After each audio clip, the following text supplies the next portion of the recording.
and I'm filling them in with some green glass panes. The job was done a little faster than I thought. I was all the way up to the new throne room by the end of the day. And now I'm in the nether. Whoa, can't stop me. I'm gonna skip all the nonsense, and by the end of the next day, got 5 wither skeleton skulls. You know what happens next. I'm fighting the wither day 1212. Shouldn't be too bad. The wither really isn't that hard. At this point, it's basically just a formality. Of course, with that wither kill, I can make a beacon, and I placed that beacon on the top of my house. I put Binks up there, so now he owns everything in the world. I'm still not done. I'll probably never be done. But today I'm carving out the top so it's not as boxy. With the beacon there, this was a little more work than I thought, but I went to college, I can figure this out. This is what I came up with. Not too intricate, but at least it's not flat. Whatever, it's not like you can even see the top from the ground. So after spending quite some time on the construction of this house, I think I need a little break. And for someone like me, a break means nether exploring. Exploring, harvesting, and just having a good time. The nether's really changed since the new updates. I'm very safe when I'm down there. Almost every single hazard in the nether can be avoided by drinking a fire potion, and I have tons of those. Alright, now it's time to use some of this nether plunder on my house. Here I tried making a respawn beacon. As you can see, I tried. Not sure what happened there, but I'm never using one of those again. This is really not a small hole, but you know, maybe insurance will cover it. I fixed up the landscaping and decided to make it nicer than before. I also played with the idea of black stone walls. That's a solid maybe. Back in the nether, but not for black stone. This time I'm looking for an ocean monument. I'm just using the nether to travel. The ocean monuments are in the overworld. I got a little distracted though and did some light looting while on the way there. The farther I go away from my house, the more frequent all of these new nether things are. It's kinda nice. Who cares about ocean monuments? Look at all these gold blocks. I should have been caring about these ocean monuments though. Day 1220, I found 2 of them right next to each other. I'm gonna be here for a few days, so I made a little base. It's always nice to have some place to lay your head. It's not the nicest Minecraft house in the world, but that's only because that house is on my compound. I'll be using the cow method to conquer these ancient monuments, so I set up a little pasture around my house today. Day 1224, I wrangled up a bunch of cattle and took them back to the shack. We gonna have some fun, yay!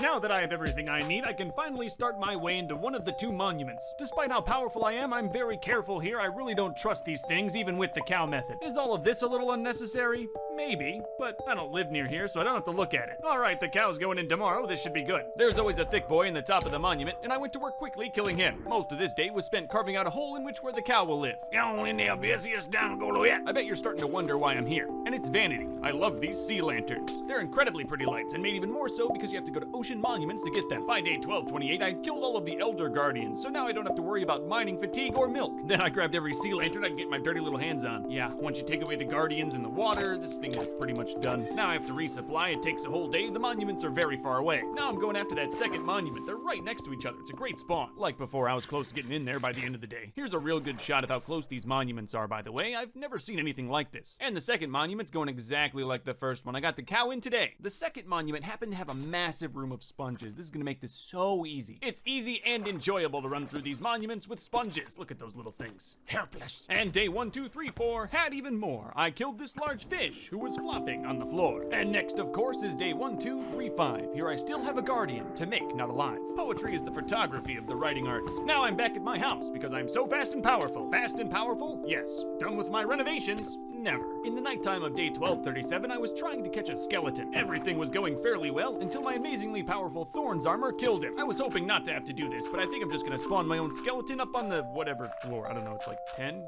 13, I have so many. That night, some creepers and spiders spawned, but no skellies. I'm running into the issue of getting around my house, so today I installed some emerald balconies up high. It provides texture, and I can fly to a specific floor, at least a little bit closer, instead of taking the big old ladder in the middle. I thought I got a skeleton in the house tonight. Too bad I'm too powerful. So I wasted some diamonds to make some lowly diamond armor without any enchantment so I could finally catch this skeleton. Finally it went in, but I wrecked the carpet doing it. All the work was worth it though. I have a skeleton with pants in my house now. You know, a slime room would be really cute. I'm not gonna show it, but that first one died. I need to set up a little infrastructure before we start capturing slimes. That didn't take long. I'm powerful, and this slime is bigger. It was pretty easy to get him in the house. I just had to make a dirt staircase and he followed me right up. The slime also came fairly close to killing me. It's been an awful way to go. I watched that clip back a couple times, and if it weren't for the beacons, I'd definitely be dead. Day 1244 was a day of slow and easy profits. I almost died yesterday. Need to take one. I'm still mostly trying to get some profits today. I've got some dirt on my house that needs to be turned into emeralds. The balconies are really what my house has been missing. It's a lot easier to get around when I have multiple entry points. Sure, they're not accessible for those who do not fly, but I don't care for them. Ha ha!